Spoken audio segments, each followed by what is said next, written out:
Hello, I'm Jessica, your Up North agent. I'm a licensed realtor in Minnesota and Wisconsin. I'm a real estate investor and an Up North enthusiast.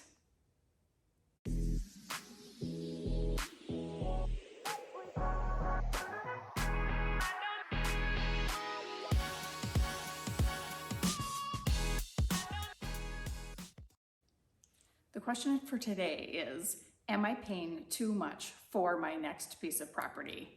You're out looking for a second home or your primary home, and the big question is, in this crazy market, are you paying too much?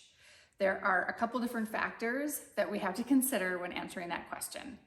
First of all, what does the property mean to you? What does it mean to the bank? What does it mean to the market? And then second, how are you going to use that piece of property? We're going to break those things down. So let's start with the first one, the three different factors. What is the property worth to the market? What is it worth to the bank if you have a mortgage? And what is it worth to you? The first one, what is it worth to the market? You can ask your realtor, an appraiser, you can work with a banker to get more information, or you can do some research on your own.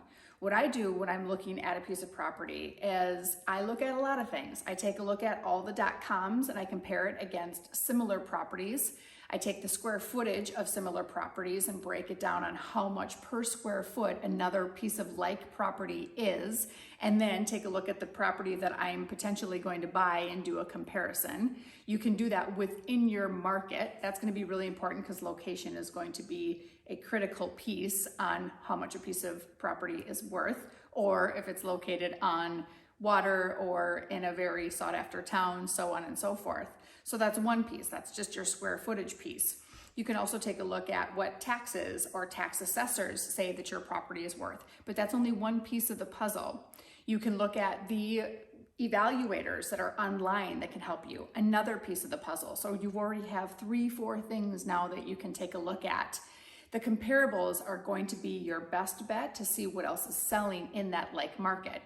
Remember, when it comes to pricing a piece of property, if that seller is working with an agent, they're looking at location. That's the true location. That is very, very valid and very true. They're looking at the size of the piece of property and the size of the lot in which it's on. They're looking at the fit and finishes and amenities of that property. And then they're looking at the condition of those fit, finishes, and amenities. And then they're taking that again and they're comparing that against other properties. You can do that same exercise if you're not working with a realtor to decide if the piece of property that you're looking at is priced accurately. The second piece is going to be what the bank values it at. And that is because in many cases when we're buying property, we are using the bank's money. And they're gonna wanna make sure that if you decide to stop paying Mr. Banker, that they can get their money back if they put that piece of property back on the market. So they're gonna use an appraiser to go out and decide what your potential piece of property would be worth to them if they had to put it back on the market. So they're going to use very similar math and stats to go through that same gymnastics to decide what that piece of property is worth. You don't want to go and pay or offer a dollar amount on a piece of property that the bank is not going to agree with if you're going to be using a mortgage, because that can get you into a whole host of problems when you are getting into the final pieces of closing on that piece of property. It is no fun when an appraiser says, we're not going to loan you this amount of money because we can't get this back if we put it back on the market. So we've got the, what is it worth to the market? What is it worth to a banker or an appraiser? And the last piece is what it's worth to you. And sometimes that matters the most. So now I'm going to break this down even further in the what matters to you section, which is how are you going to use the property? Is this your primary home and where you're going to live and make all your memories? It's your first home, your second home, your third home, but your primary home, that matters. Is this a second home to you?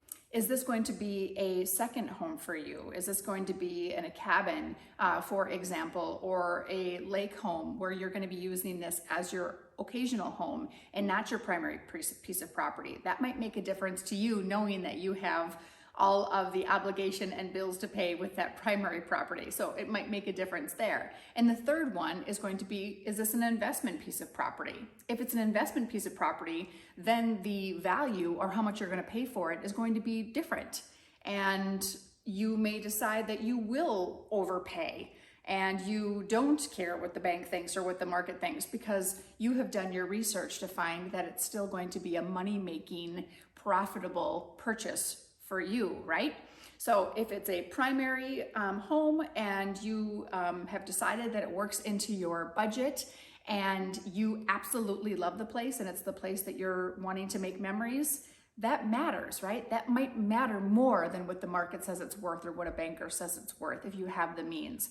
If it's a second home, and again, it still fits into the grand scheme of things for you, and it's something that you're going to hang on to for a long period of time, then again, maybe it doesn't matter as much. But if it's something that you don't know if you are going to hang on to for 10 years, I'll tell you what, that's going to be a big factor, and you're really going to want to make sure that you're doing your research so you're not overpaying.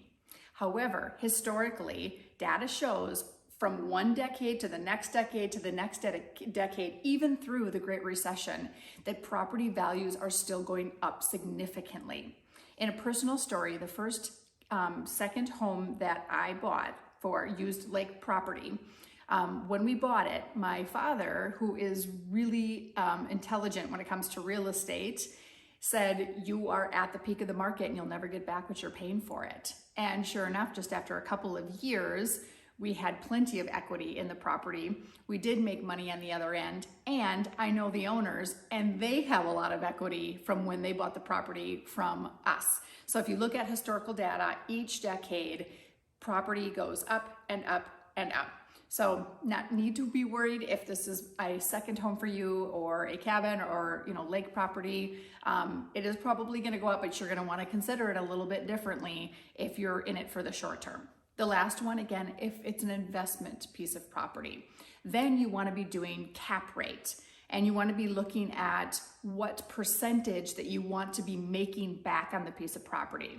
So cap rate is a simple equation. You can look for it online. What you're going to want to do is consider, do you want more in return from a percentage standpoint than you can get if you had your money in Wall Street or your money in a CD or your money in, say, a savings account? Answer is probably yes, right? If you're buying investment property, then you maybe want to consider 6 to 12% on that piece of property as your cap rate. And then you're going to need to look at what the net operating income is potentially on that piece of property if it's not already being used as an investment, say for a rental, and divide that by the property price. And that's going to get you that cap rate. So you can do that quick equation to decide if this is going to be a lucrative purchase for you, if that's what you're going for. So again, am I paying too much for this piece of property? I'm not sure. What does the market say? What does the banker say? And then what is it worth to you as that most important? And on the what is it worth to you, let's go back to, is it your primary residence where you're going to be making memories and living long term? Is it a second home, or is it an investment piece of property? Because all of those factors are going to help in making that decision. Always reach out to a local realtor if you have any questions. If you are in the Minnesota and Wisconsin area, I would love to be that person for you. You can find me in the show notes. Otherwise, thanks for watching, and we'll see you in the next video.